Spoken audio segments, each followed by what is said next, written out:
ओम नमो भगवते वासुदेव। ओम नमो भगवते वासुदेवाय। ओम नमो भगवते वासुदेवाय। ओम नमो भगवते वासुदेवाय। आप सबका श्रीमद् भगवद गीता यथारूप के पठन में हार्दिक स्वागत है। आज हम अध्याय 3 कर्मयोग से अपनी रीडिंग का प्रारंभ करेंगे। मुखम करोति वाचालम पंकुम लंघयते गिरिम यत्कृपा तमहं वंदे श्री गुरुम दीनतारिणम परमानंद माधवम श्री चैतन्य ईश्वरम। हरि ओम तत्सत। अर्जुन उवाच ज्यायसि चेत कर्मणस्ते मता बुद्धिर्जनार्दन तत्किं कर्मणि घोरे मां नियोजयसि केशव। अर्जुन ने कहा, हे जनार्दन, हे केशव, यदि आप बुद्धि को सकाम कर्म से श्रेष्ठ समझते हैं तो फिर आप मुझे इस घोर युद्ध में क्यों लगाना चाहते हैं। तात्पर्य, श्री भगवान कृष्ण ने पिछले अध्याय में अपने घनिष्ठ मित्र अर्जुन को संसार के शोक सागर से उबारने के उद्देश्य से आत्मा के स्वरूप का विशद वर्णन किया है और आत्म साक्षात्कार के जिस मार्ग की संस्तुति की है वह है बुद्धि योग या कृष्ण भावनामृत। कभी कभी कृष्ण भावनामृत को भूल से जड़ता समझ लिया जाता है और ऐसी भ्रांत धारणा वाला मनुष्य भगवान कृष्ण के नाम जप द्वारा पूर्णतया कृष्ण भावना भावित होने के लिए प्रायः एकांत स्थान में चला जाता है। किंतु कृष्ण भावनामृत दर्शन में प्रशिक्षित हुए बिना एकांत स्थान में कृष्ण नाम जप करना ठीक नहीं। इससे अबोध जनता से केवल सस्ती प्रशंसा प्राप्त हो सकेगी। अर्जुन को भी कृष्ण भावनामृत या बुद्धि योग ऐसा लगा मानो वह सक्रिय जीवन से संन्यास लेकर एकांत स्थान में तपस्या का अभ्यास हो। दूसरे शब्दों में, वह कृष्ण भावनामृत को बहाना बनाकर चातुरी पूर्वक युद्ध से जी छुड़ाना चाहता था। किंतु एक निष्ठ शिष्य होने के नाते उसने यह बात अपने गुरु के समक्ष रखी और कृष्ण से सर्वोत्तम कार्य विधि के विषय में प्रश्न किया। उत्तर में भगवान ने तृतीय अध्याय में कर्म योग अर्थात कृष्ण भावना भावित कर्म की विस्तृत व्याख्या की। श्लोक नंबर 2। व्यामिश्रेणेव वाक्येन बुद्धिं मोहयसीव मे तदेकं वद निश्चित्य येन श्रेयो अहमापनुयाम्। आपके व्यामिश्रित अनेकार्थक उपदेशों से मेरी बुद्धि मोहित हो गई है, अतः कृपा करके निश्चय रूप से मुझे बताएं कि इनमें से मेरे लिए सर्वाधिक श्रेयस्कर क्या होगा। तात्पर्य, पिछले अध्याय में भगवद गीता के उपक्रम के रूप में सांख्य योग, बुद्धि योग द्वारा इंद्रिय निग्रह, निष्काम कर्मयोग तथा नव दीक्षित की स्थिति जैसे विभिन्न मार्गों का वर्णन किया गया है, किंतु उसमें तारतम्य नहीं था। कर्म करने तथा समझने के लिए मार्ग की अधिक व्यवस्थित रूपरेखा की आवश्यकता होगी। अतः अर्जुन इन भ्रामक विषयों को स्पष्ट कर लेना चाहता था, जिससे सामान्य मनुष्य बिना किसी भ्रम के उन्हें स्वीकार कर सके। यद्यपि श्री कृष्ण वाक चातुरी से अर्जुन को चकराना नहीं चाहते थे, किंतु अर्जुन यह नहीं समझ सका कि कृष्ण भावनामृत क्या है, जड़ता है या कि सक्रिय सेवा। दूसरे शब्दों में, अपने प्रश्नों से वह उन समस्त शिष्यों के लिए जो भगवत गीता के रहस्य को समझना चाहते हैं, कृष्ण भावनामृत का मार्ग प्रशस्त कर रहा है। श्लोक नंबर 3। लोकेस्मिन् द्विविधा निष्ठा पुरा प्रोक्ता मया अनघ ज्ञान योगेन सांख्यानां कर्म योगेन योगिनाम। श्री भगवान ने कहा, हे निष्पाप अर्जुन, मैं पहले ही बता चुका हूं कि आत्म साक्षात्कार का प्रयत्न करने वाले 2 प्रकार के पुरुष होते हैं। कुछ इसे ज्ञान योग द्वारा समझने का प्रयत्न करते हैं तो कुछ भक्ति में सेवा के द्वारा। तात्पर्य, द्वितीय अध्याय के 39वें श्लोक में भगवान ने 2 प्रकार की पद्धतियों का उल्लेख किया है, सांख्य योग तथा कर्मयोग या बुद्धि योग। इस श्लोक में इनकी और अधिक स्पष्ट विवेचना की गई है।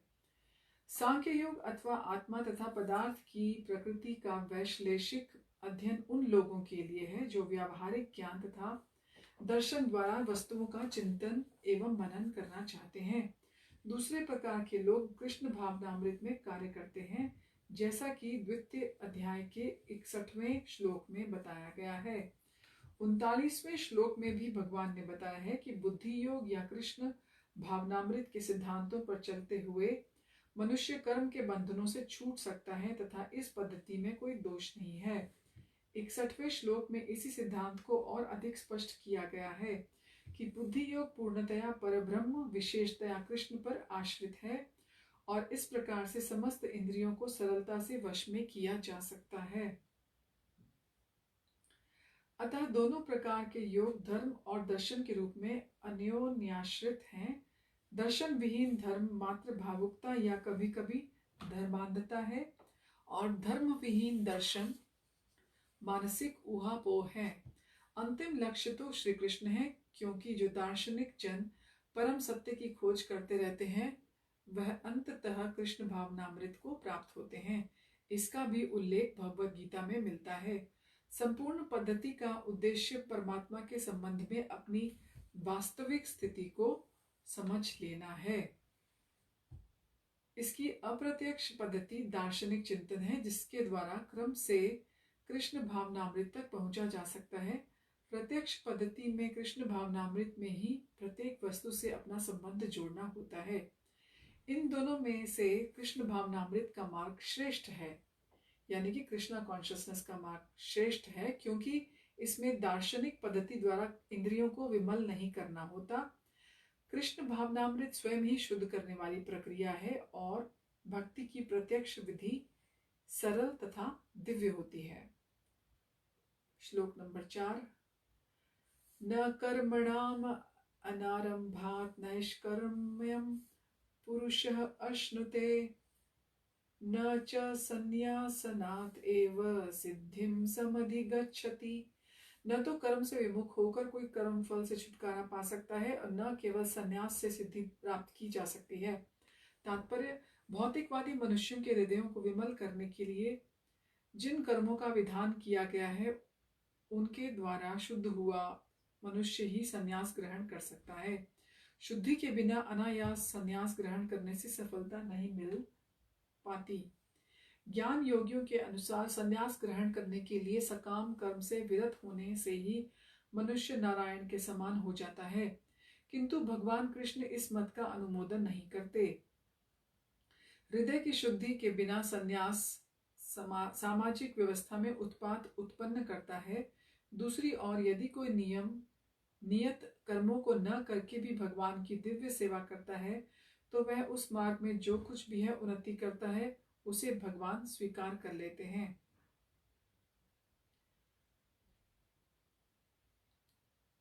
स्वल्पम अप्यस्य धर्मस्य त्रायतो महतो भयात्, ऐसे सिद्धांत की रंच मात्र संपन्नता भी महान कठिनाइयों को पार करने में सहायक होती है।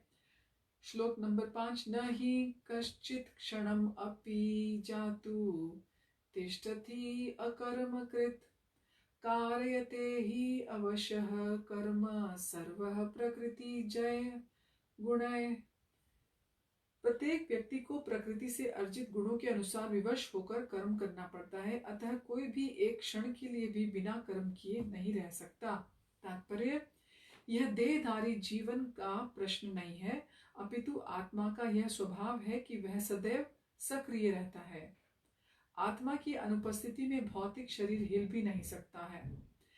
यह शरीर मृत वाहन के समान है जो आत्मा द्वारा चालित होता है, क्योंकि आत्मा सदैव गतिशील अर्थात सक्रिय रहता है और वह एक क्षण के लिए भी नहीं रुक सकता।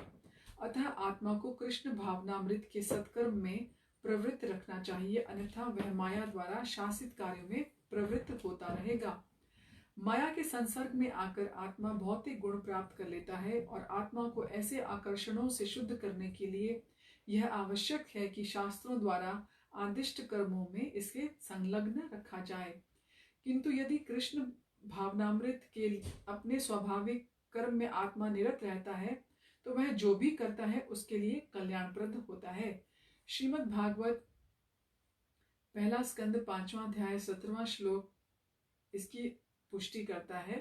त्यक्त्वा स्वधर्मं चरणाम्बुजं हरेर्भजन् पक्कोऽथ पतेत्ततो यदि यत्र क्वाद भद्रम भूद मूष्य किम को वार्थ आप तो अभजताम स्वधर्मतः।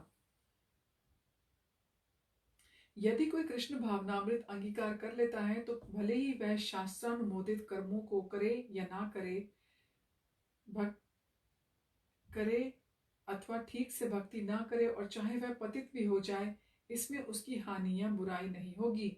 किंतु यदि वह शास्त्रानुमोदित सारे कार्य करे और कृष्ण भावना भावित न हो तो ये सारे कार्य उसके किस लाभ के हैं। अतः कृष्ण भावनामृत के इस स्तर तक पहुंचने के लिए शुद्धिकरण की प्रक्रिया आवश्यक है। अतएव संन्यास या कोई भी शुद्धिकारी पद्धति कृष्ण भावनामृत के चरम लक्ष्य तक पहुंचने में सहायता देने के लिए है, क्योंकि उसके बिना सब कुछ व्यर्थ है। श्लोक नंबर 6। कर्म इंद्रियाणि संयम्य यह आस्ते मनसा स्मरन् इंद्रिय अर्थान विमूढ़ आत्मा मिथ्या आचारः सह उच्यते। जो कर्मेंद्रियों को वश में तो करता है, किंतु जिसका मन इंद्रिय विषयों का चिंतन करता रहता है, वह निश्चित रूप से स्वयं को धोखा दे रहा है और मिथ्याचारी कहलाता है। तात्पर्य, ऐसे अनेक मिथ्याचारी व्यक्ति होते हैं जो कृष्ण भावनामृत में कार्य तो नहीं करते, किंतु ध्यान का दिखावा करते हैं, जबकि वास्तव में वे मन में इंद्रिय भोग का चिंतन करते रहते हैं। ऐसे लोग अपने अबोध शिष्यों को बहकाने के लिए शुष्क दर्शन के विषय में भी व्याख्यान दे सकते हैं, किंतु इस श्लोक के अनुसार वे सबसे बड़े धूर्त हैं। इंद्रिय सुख के लिए किसी भी आश्रम में रहकर कर्म किया जा सकता है, किंतु यदि उस विशिष्ट पद का उपयोग विधि विधानों के पालन में किया जाए तो व्यक्ति की क्रमशः आत्मशुद्धि हो सकती है। किंतु जो अपने को योगी बताते हुए इंद्रिय तृप्ति के विषयों के खोज में लगा रहता है, वह सबसे बड़ा धूर्त है। भले ही वह कभी कभी दर्शन का उपदेश क्यों ना दे, उसका ज्ञान व्यर्थ है, क्योंकि ऐसे पापी पुरुष के ज्ञान के सारे फल भगवान की माया द्वारा हर लिए जाते हैं। ऐसे धूर्त का चित्त सदैव अशुद्ध रहता है, अतएव उसके यौगिक ध्यान का कोई अर्थ नहीं होता। श्लोक नंबर 7। यतु इंद्रियाणि मनसा नियम्य आरभते अर्जुन कर्मेन्द्रिये कर्मयोगमसक्तः सह विशिष्यते। दूसरी ओर यदि कोई निष्ठावान व्यक्ति अपने मन के द्वारा कर्मेंद्रियों को वश में करने का प्रयत्न करता है और बिना किसी आसक्ति के कर्मयोग कृष्ण भावनामृत में प्रारंभ करता है, तो वह अति उत्कृष्ट है। तात्पर्य, लंपट जीवन और इंद्रिय सुख के लिए छद्म योगी का मिथ्यावेश धारण करने की अपेक्षा अपने कर्म में लगे रहकर जीवन लक्ष्य को, जो भव बंधन से मुक्त होकर भगवत धाम को जाना है, प्राप्त करने के लिए कर्म करते रहना अधिक श्रेयस्कर है। प्रमुख स्वार्थ गति तो विष्णु के पास जाना है। संपूर्ण वर्णाश्रम धर्म का उद्देश्य इस जीवन लक्ष्य की प्राप्ति है। एक गृहस्थ भी कृष्ण भावनामृत में नियमित सेवा करके इस लक्ष्य तक पहुंच सकता है। आत्म साक्षात्कार के लिए मनुष्य शास्त्रानुमोदित संयमित जीवन बिता सकता है और अनासक्त भाव से अपना कार्य करता रहता है। इस प्रकार वह प्रगति कर सकता है। जो निष्ठावान व्यक्ति इस विधि का पालन करता है, वह उस पाखंडी से कहीं श्रेष्ठ है जो अबोध जनता को ठगने के लिए दिखावटी आध्यात्मिकता का जामा धारण करता है। जीविका के लिए ध्यान धरने वाले प्रवंचक ध्यानी की अपेक्षा सड़क पर झाड़ू लगाने वाला निष्ठावान व्यक्ति कहीं अच्छा है। श्लोक नंबर 8। नियतम कुरु कर्म त्वं कर्म ज्यायो ह्या कर्मणः शरीर यात्रा पीछते न प्रसिद्ध येद कर्मणः। अपना नियत कर्म करो, क्योंकि कर्म न करने की अपेक्षा कर्म करना श्रेष्ठ है। कर्म के बिना तो शरीर निर्वाह भी नहीं हो सकता। तात्पर्य, ऐसे अनेक छद्म ज्ञानी हैं जो अपने आप को उच्च कुलीन बताते हैं, तथा ऐसे बड़े बड़े व्यवसायी व्यक्ति हैं जो झूठा दिखावा करते हैं कि आध्यात्मिक जीवन में प्रगति करने के लिए उन्होंने सर्वस्व त्याग दिया। श्री कृष्ण यह नहीं चाहते थे कि अर्जुन मिथ्याचारी बने, अपितु वे ये चाहते थे कि अर्जुन क्षत्रियों के लिए निर्दिष्ट धर्म का पालन करे।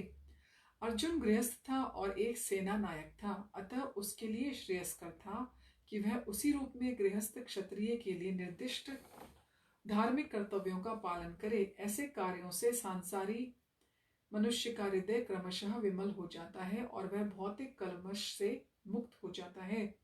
देह निर्वाह के लिए किए गए तथाकथित त्याग का अनुमोदन न तो भगवान करते हैं न कोई धर्मशास्त्र। आखिर देह निर्वाह के लिए कुछ ना कुछ करना होता है। भौतिकवादी वासनाओं की शुद्धि के बिना कर्म का मनमाने ढंग से त्याग करना कठिन नहीं। इस जगत का प्रत्येक व्यक्ति निश्चय ही प्रकृति पर प्रभुत्व जताने के लिए अर्थात इंद्रिय तृप्ति के लिए मलिन प्रवृत्ति से ग्रस्त रहता है। ऐसी दूषित प्रवृत्तियों को शुद्ध करने की आवश्यकता है। नियत कर्मों द्वारा ऐसे किए बिना मनुष्य को चाहिए कि तथाकथित अध्यात्मवादी यानी कि योगी बनने तथा सारा काम छोड़कर अन्यों पर जीवित रहने का प्रयास न करे। श्लोक नंबर 9। यज्ञार्थ कर्मणो अन्यत्र लोको अयम कर्म बंधनः तदर्थम कर्म कौन्तेय मुक्त संगः समाचर।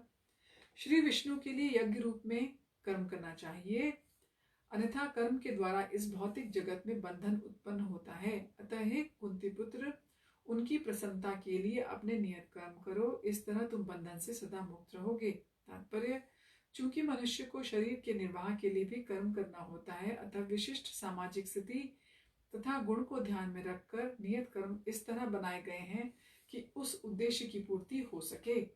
यज्ञ का अर्थ भगवान विष्णु है। सारे यज्ञ भगवान विष्णु की प्रसन्नता के लिए हैं। वेदों का आदेश है यज्ञो वै विष्णु। दूसरे शब्दों में, चाहे कोई निर्दिष्ट यज्ञ संपन्न करे या प्रत्यक्ष रूप से भगवान विष्णु की सेवा करे, दोनों से एक ही प्रयोजन होता है। अतः जैसे इस संसार में समस्ततः किया गया है, कृष्ण भावनामृत यज्ञ ही है। वर्णाश्रम धर्म का भी उद्देश्य भगवान विष्णु को प्रसन्न करना है। वर्णाश्रमाचारवता पुरुषेन परः पुमान् विष्णुराराध्यते। विष्णु पुराण 3.8.8। अतः भगवान विष्णु की प्रसन्नता के लिए कर्म करना चाहिए। इस जगत में किया जाने वाला अन्य कोई कर्म बंधन का कारण होगा, क्योंकि अच्छे और बुरे कर्मों के फल होते हैं और कोई भी फल कर्म करने वाले को बांध लेता है। अतः कृष्ण को प्रसन्न करने के लिए कृष्ण भावना भावित होना होगा, और जब कोई ऐसा कर्म करता है तो वह मुक्त दशा को प्राप्त होता है। यही महान कर्म कौशल है, और प्रारंभ में इस विधि में अत्यंत कुशल मार्गदर्शन की आवश्यकता होती है। अतः भक्त के निर्देशन में या साक्षात भगवान कृष्ण के प्रत्यक्ष आदेश के अंतर्गत जिनके अधीन अर्जुन को कर्म करने का अवसर मिला था, मनुष्य को परिश्रम पूर्वक कर्म करना चाहिए। इंद्रिय तृप्ति के लिए कुछ भी नहीं किया जाना चाहिए, अपितु हर कार्य कृष्ण की प्रसन्नता तुष्टि के लिए होना चाहिए। इस विधि से न केवल कर्म के बंधन से बचा जा सकता है, अपितु इससे मनुष्य को क्रमशः भगवान की वह प्रेमा भक्ति प्राप्त होगी जो भगवत धाम को ले जाने वाली है। श्लोक नंबर 10। सहयज्ञाः प्रजा सृष्ट्वा पुरोवाच प्रजापतिः अनेन प्रसविषेध्वमेष वो अस्त्विष्ट कामधुक। सृष्टि के प्रारंभ में समस्त प्राणियों के स्वामी प्रजापति ने विष्णु के लिए यज्ञ सहित मनुष्यों और देवताओं की संततियों को रचा और उनसे कहा, तुम इस यज्ञ से सुखी रहो, क्योंकि इसके करने से तुम्हें सुख पूर्वक रहने तथा मुक्ति प्राप्त करने के लिए समस्त वांछित वस्तुएं प्राप्त हो सकेंगी। तात्पर्य, प्राणियों के स्वामी विष्णु द्वारा भौतिक सृष्टि की रचना बद्ध जीवियों के लिए यानी कि कंडीशन सोल्स के लिए भगवत धाम वापस जाने का सुअवसर है। इस सृष्टि के सारे जीव प्रकृति द्वारा बद्ध हैं, क्योंकि उन्होंने श्री भगवान विष्णु या कृष्ण के साथ अपने संबंध को भुला दिया है। इस शाश्वत संबंध को समझने में वैदिक नियम हमारी सहायता के लिए हैं। जैसा कि भगवद गीता में कहा गया है, वैदेश्च सर्वैर हमेव वेद्यः। भगवान का कथन है कि वेदों का उद्देश्य मुझे समझना है। वैदिक स्तुतियों में कहा गया है, पतिम विश्वस्यात्मैश्वरम। अतः जीवों के स्वामी प्रजापति श्री भगवान विष्णु हैं। श्रीमद् भागवत में भी 2.4.20 में श्री सुखदेव गोस्वामी ने भगवान को अनेक रूपों में पति कहा है। श्रीयः पतिर्यज्ञपतिः प्रजापतिर्ध्याम् पतिर्लोकपतिर्धरापतिः पतिर्गतिश्चान्धक वृष्णि सात्वताम प्रसिद्धिताम में भगवान सताम पति है। प्रजापति तो भगवान विष्णु हैं और वे समस्त प्राणियों के, समस्त लोकों के तथा सुंदरता के स्वामी अर्थात पति हैं और हर एक के त्राता हैं। भगवान ने इस भौतिक जगत को इसलिए रचा है कि बद्ध जीव यह सीख सके कि वे विष्णु को प्रसन्न करने के लिए किस प्रकार यज्ञ करें, जिससे वे इस जगत में चिंता रहित होकर सुख पूर्वक रह सकें और इस भौतिक देह का अंत होने पर भगवत धाम को जा सकें। बद्ध जीव के लिए यह संपूर्ण कार्यक्रम है। यज्ञ करने से बद्ध जीव क्रमशः कृष्ण भावना भावित होते हैं और सभी प्रकार से देवतुल्य बनते हैं। कलयुग में वैदिक शास्त्रों ने संकीर्तन यज्ञ भगवान के नामों का कीर्तन का विधान किया है और इस दिव्य विधि का प्रवर्तन चैतन्य महाप्रभु द्वारा इस युग के समस्त लोगों के उद्धार के लिए किया गया। संकीर्तन यज्ञ तथा कृष्ण भावनामृत में अच्छा तालमेल है। श्रीमद् भागवत 11.5.32 में संकीर्तन यज्ञ के विशेष प्रसंग में भगवान कृष्ण का अपने भक्त रूप चैतन्य महाप्रभु रूप में निम्न प्रकार से उल्लेख हुआ है। कृष्ण वर्णम विशा कृष्णम सांगोपांगस्त्रपार्षदम यज्ञ संकीर्तना प्रायेर यजंती हे सुमेधसः। इस कलयुग में जो लोग पर्याप्त बुद्धिमान हैं वे भगवान की उन पार्षदों सहित संकीर्तन यज्ञ द्वारा पूजा करेंगे। वेदों में वर्णित अनेक अन्य यज्ञों को इस कली काल में आकर पाना सहज नहीं, किंतु संकीर्तन यज्ञ सुगम है और सभी दृष्टि से अलौकिक है। जैसा कि भगवद गीता में 9.14 संस्तुति की गई है, देवान भावयातानेन ते देवा भावयन्तु वह परस्परम भावयन्तः श्रेयः परमवाप्स्यथः। यह है श्लोक नंबर 11 तीसरे अध्याय का। यज्ञों के द्वारा प्रसन्न होकर देवता भी तुम्हें प्रसन्न करेंगे और इस तरह मनुष्यों तथा देवताओं के मध्य सहयोग से सबों को संपन्नता प्राप्त होगी। तात्पर्य, देवतागण सांसारिक कार्यों के लिए अधिकार प्राप्त प्रशासक हैं। प्रत्येक जीव द्वारा शरीर धारण करने के लिए आवश्यक वायु, प्रकाश, जल और अन्य सारे वर उन देवताओं के अधिकार में हैं जो भगवान के शरीर के विभिन्न भागों में असंख्य सहायकों के रूप में स्थित हैं। उनकी प्रसन्नता और अप्रसन्नता मनुष्यों द्वारा यज्ञ की संपन्नता पर निर्भर है। कुछ यज्ञ किन्हीं विशेष देवताओं को प्रसन्न करने के लिए होते हैं, किंतु तो भी सारे यज्ञों में भगवान विष्णु को प्रमुख भोक्ता की भांति पूजा जाता है। भगवद गीता में यह भी कहा गया है कि भगवान कृष्ण स्वयं सभी प्रकार के यज्ञों के भोक्ता हैं। भोक्तारम यज्ञ तपसाम। अतः समस्त यज्ञों का मुख्य प्रयोजन यज्ञपति को प्रसन्न करना है। जब ये यज्ञ सुचारू रूप से संपन्न किए जाते हैं तो विभिन्न विभागों के अधिकारी देवता प्रसन्न हो जाते हैं और प्राकृतिक पदार्थों का अभाव नहीं रहता। यज्ञों को संपन्न करने से अन्य लाभ भी होते हैं, जिनसे अंततः भव बंधन से मुक्ति मिल जाती है। यज्ञ से सारे कर्म पवित्र हो जाते हैं, जैसा कि वेद वचन है। आहार शुद्धौ सत्व शुद्धि, सत्व शुद्धौ ध्रुवा स्मृति, स्मृति लंबे सर्व ग्रंथि नाम विप्रमोक्षः। यज्ञ से मनुष्य के खाद्य पदार्थ शुद्ध होते हैं और शुद्ध भोजन करने से मनुष्य जीवन शुद्ध हो जाता है। जीवन शुद्ध होने से स्मृति के सूक्ष्म तंतु शुद्ध होते हैं और स्मृति तंतुओं के शुद्ध होने से मनुष्य मुक्ति मार्ग का चिंतन कर सकता है और ये सब मिलकर कृष्ण भावनामृत की ओर पहुंचाते हैं, जो आज के समाज के लिए सर्वाधिक आवश्यक है। श्लोक नंबर 12। इष्टान भोगान हि वो देवा दास्यन्ते यज्ञ भाविताः तय दत्तान अप्रदायेभ्यः भुङ्क्तेस्तेन एव च सः।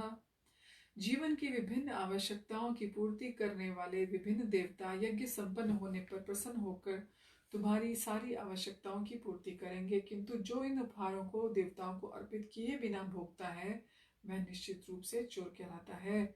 तात्पर्य, देवतागण भगवान विष्णु द्वारा भोग सामग्री प्रदान करने के लिए अधिकृत किए गए हैं, यानी कि अपॉइंट किए गए हैं। अतः नियत यज्ञों द्वारा उन्हें अवश्य संतुष्ट करना चाहिए। वेदों में विभिन्न देवताओं के लिए भिन्न भिन्न प्रकार के यज्ञों की संस्तुति है, किंतु वे सब अंततः भगवान को ही अर्पित किए जाते हैं। किंतु जो ये नहीं समझ सकता कि भगवान क्या है, उसके लिए देव यज्ञ का विधान है। अनुष्ठानकर्ता के भौतिक गुणों के अनुसार वेदों में विभिन्न प्रकार के यज्ञों का विधान है। विभिन्न देवताओं की पूजा भी उसी आधार पर अर्थात गुणों के अनुसार ही की जाती है। उदाहरणार्थ, मांसाहारी को देवी काली की पूजा करने के लिए कहा जाता है, जो भौतिक प्रकृति की घोर रूपा है, और देवी के समक्ष पशु बलि का आदेश है। किंतु जो सत्वगुणी है उसके लिए विष्णु की दिव्य पूजा बताई जाती है। अंततः समस्त यज्ञों का ध्येय उत्तरोत्तर दिव्य पद प्राप्त करना है। सामान्य व्यक्तियों के लिए कम से कम 5 यज्ञ आवश्यक हैं, जिन्हें पंच महायज्ञ कहते हैं। किंतु मनुष्य को यह जान लेना चाहिए कि जीवन की सारी आवश्यकताएं भगवान के देवता प्रतिनिधियों द्वारा ही पूरी की जाती हैं। कोई कुछ बना नहीं सकता। उदाहरणार्थ, मानव समाज के भोज्य पदार्थ को ले। इन भोज्य पदार्थों में शाकाहारियों के लिए अन्न, फल, शाक, दूध, चीनी आदि हैं, और मांसाहारियों के लिए मांस आदि, जिसमें कोई भी पदार्थ मनुष्य नहीं बना सकता। और एक उदाहरण लें, यथा ऊष्मा, प्रकाश, जल, वायु आदि जो जीवन के लिए आवश्यक हैं, इसमें से किसी को बनाया नहीं जा सकता। परमेश्वर के बिना न तो प्रचुर प्रकाश मिल सकता है, न चांदनी, वर्षा या प्रातःकालीन समीर यानी कि वायु, जिनके बिना मनुष्य जीवित नहीं रह सकता। स्पष्ट है कि हमारा जीवन भगवान द्वारा प्रदत्त वस्तुओं पर आश्रित है। यहाँ तक कि हमें अपने उत्पादन उद्यमों के लिए अनेक कच्चे मालों की आवश्यकता होती है, यथा धातु, गंधक, पारद, मैंगनीज तथा अनेक आवश्यक वस्तुएं, जिनकी पूर्ति भगवान के प्रतिनिधि इस उद्देश्य से करते हैं कि हम उनका समुचित उपयोग करके आत्म साक्षात्कार के लिए अपने आप को स्वस्थ एवं पुष्ट बनाएं, जिससे जीवन का चरम लक्ष्य अर्थात भौतिक जीवन संघर्ष मुक्ति प्राप्त हो। यज्ञ संपन्न करने से मानव जीवन का यह लक्ष्य प्राप्त हो जाता है। यदि हम जीवन उद्देश्य को भूलकर भगवान के प्रतिनिधियों से अपने इंद्रिय तृप्ति यानी कि सेंस ग्रेटिफिकेशन के लिए वस्तुएं लेते रहेंगे, तो इस संसार में अधिकाधिक फंसते जाएंगे, जो कि सृष्टि का उद्देश्य नहीं है। तो निश्चय ही हम चोर हैं, और इस तरह हम प्रकृति के नियमों द्वारा दंडित होंगे। चोरों का समाज कभी सुखी नहीं रह सकता, क्योंकि उनका कोई जीवन लक्ष्य नहीं होता। भौतिकवादी चोरों का भी कोई जीवन लक्ष्य नहीं होता। उन्हें तो केवल इंद्रिय तृप्ति की चिंता रहती है। वे नहीं जानते कि यज्ञ किस तरह किए जाते हैं, किंतु चैतन्य महाप्रभु ने यज्ञ संपन्न करने की सरलतम विधि का प्रवर्तन किया। यह है संकीर्तन यज्ञ, जो संसार के किसी भी व्यक्ति द्वारा जो कृष्ण भावनामृत के सिद्धांतों को अंगीकार करता है, संपन्न किया जा सकता है। संकीर्तन जैसे हम समझते हैं कि जो जैसे तो हम जपा अकेले बैठ के करते हैं अपनी माला के ऊपर, पर जब हम सारे मिलकर कीर्तन करते हैं उसी महामंत्र का, तो वह संकीर्तन कहलाता है। श्लोक नंबर 13। यज्ञ शिष्टा शिनः संतो मुच्यन्ते सर्वकिल विषय भुंजते ते त्वघं पापा ये पंचन्त्यात्मकारणात्। भगवान के भक्त सभी प्रकार के पापों से मुक्त हो जाते हैं, क्योंकि वे यज्ञ में अर्पित किए भोजन अर्थात प्रसाद को ही खाते हैं। अन्य लोग जो अपनी इंद्रिय सुख के लिए भोजन बनाते हैं, वे निश्चित रूप से पाप खाते हैं। तात्पर्य, भगवत भक्तों या कृष्ण भावना भाविक पुरुषों को संत कहा जाता है। वे सदैव भगवत प्रेम में निमग्न रहते हैं, जैसे कि ब्रह्म संहिता में 5.38 में कहा गया है। प्रेमांजन छुरित भक्ति विलोचनेन संतः सदैव हृदयेषु विलोकयन्ति। संतगण श्री भगवान गोविंद समस्त आनंद के दाता या मुकुंद मुक्ति के दाता या कृष्ण सबों का आकृष्ट करने वाले पुरुष के प्रगाढ़ प्रेम में मग्न रहने के कारण कोई भी वस्तु परम पुरुष को अर्पित किए बिना ग्रहण नहीं करते। फलतः ऐसे भक्त पृथक पृथक भक्ति साधनों के द्वारा यथा श्रवण कीर्तन स्मरण अर्चन आदि के द्वारा यज्ञ करते रहते हैं, जिससे वे संसार की संपूर्ण पापमय संगति के कलमश से दूर रहते हैं। अन्य लोग जो अपने लिए या इंद्र तृप्ति के लिए भोजन बनाते हैं, वे न केवल चोर हैं अपितु सभी प्रकार के पापों को खाने वाले हैं। जो व्यक्ति चोर और पापी दोनों हो, भला वह किस तरह सुखी रह सकता है? यह संभव नहीं है। अतः सभी प्रकार से सुखी रहने के लिए मनुष्यों को पूर्ण कृष्ण भावनामृत में संकीर्तन यज्ञ करने की सरल विधि बताई जानी चाहिए, अन्यथा संसार में शांति या सुख नहीं हो सकेगा। श्लोक नंबर 14। अन्नाद् भवन्ति भूतानि पर्जन्यादन्न संभवः यज्ञाद् भवति पर्जन्यो यज्ञः कर्म समुद्भवः। सारे प्राणी अन्न पर आश्रित हैं जो वर्षा से उत्पन्न होता है। वर्षा यज्ञ संपन्न करने से होती है और यज्ञ नियत कर्मों से उत्पन्न होता है। तात्पर्य, भगवत गीता के महान टीकाकार श्रील बलदेव विद्याभूषण इस प्रकार लिखते हैं, ये इंद्रा अंग्यंत यावस्थितम यज्ञम सर्वेश्वरम विष्णुभिर्च तच्छेषमशनन्ति तेन तद्देहि आत्राम संपादयन्ति ते संतः सर्वेश्वरस्य यज्ञ पुरुषस्य भक्ताः सर्वकिल्बिषैर् अनादिकाल विवृद्धैर् आत्मानुभव प्रतिबंधर कैर निखिलय पापेर विमुच्यन्ते। परमेश्वर जो यज्ञ पुरुष तथा समस्त यज्ञों के भोक्ता कहलाते हैं, सभी देवताओं के स्वामी हैं, और जिस प्रकार शरीर के अंग पूरे शरीर की सेवा करते हैं, उसी तरह सारे देवता उनकी सेवा करते हैं। इंद्र, चंद्र और वरुण जैसे देवता भगवान द्वारा नियुक्त अधिकारी हैं जो सांसारिक कार्यों की देखरेख करते हैं। सारे वेद इन देवताओं को प्रसन्न करने के लिए यज्ञों का निर्देश करते हैं, जिससे वे अन्न उत्पादन के लिए प्रचुर वायु, प्रकाश और जल प्रदान करें। जब कृष्ण की पूजा की जाती है तो उनके अंग स्वरूप देवताओं की भी स्वतः पूजा हो जाती है, अतः देवताओं की अलग पूजा करने की आवश्यकता नहीं होती। इसी हेतु कृष्ण भावना भावित भगवत भक्त सर्वप्रथम कृष्ण को भोजन अर्पित करते हैं और तब खाते हैं, यानी कि भोग लगा के उसका प्रसाद ग्रहण करते हैं। यह कैसी विधि है जिससे शरीर का आध्यात्मिक पोषण होता है? ऐसा करने से न केवल शरीर के विगत पापमय कर्म फल नष्ट होते हैं, अपितु शरीर प्रकृति के समस्त कल्मशों से निरापद हो जाता है। जब कोई छूत का रोग फैलता है तो उसके आक्रमण के बचने के लिए रोगाणुरोधी टीका लगाया जाता है, यानी कि वैक्सीनेशन लगाया जाता है। इसी प्रकार भगवान विष्णु को अर्पित करके ग्रहण किए जाने वाला भोजन हमें भौतिक संदूषण से निरापद बनाता है, और जो इस विधि का अभ्यस्त है वह भगवत भक्त कहलाता है। अतः कृष्ण भावना भावित व्यक्ति जो केवल कृष्ण को अर्पित किया गया भोजन करता है, वह उन समस्त विगत भौतिक दूषणों के फलों का सामना करने में समर्थ होता है जो आत्म साक्षात्कार के मार्ग में बाधक बनते हैं। इसके विपरीत जो ऐसा नहीं करता है, वह अपने पाप पूर्ण कर्म को बढ़ाता है, जिससे उसे सारे पाप फलों को भोगने के लिए अगला शरीर कुकरों सूकरों के समान मिलता है। यह भौतिक जगत नाना कल्मशों से पूर्ण है, और जो भी भगवान के प्रसाद को ग्रहण करते हैं उनसे निरापद हो लेता है, वह उनके आक्रमण से बच जाता है। किंतु जो ऐसा नहीं करता वह कल्मश का लक्ष्य बनता है। अन्न तथा शाक वास्तव में खाद्य हैं।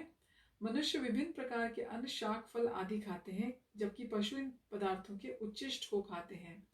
जो मनुष्य मांस खाने में अभ्यस्त है, उन्हें भी शाक के उत्पादन पर निर्भर रहना पड़ता है, क्योंकि पशु शाक ही खाते हैं। अतएव हमें अंतोतगत्वा खेतों के उत्पादन पर आश्रित रहना है। बड़ी बड़ी फैक्ट्रियों के उत्पादन पर नहीं, खेतों का यह उत्पादन आकाश से होने वाली प्रचुर वर्षा पर निर्भर करता है। ऐसी वर्षा इंद्र, सूर्य, चंद्र आदि देवताओं के द्वारा नियंत्रित होती है। यह देवता भगवान के दास हैं। भगवान को यज्ञों के द्वारा संतुष्ट रखा जा सकता है।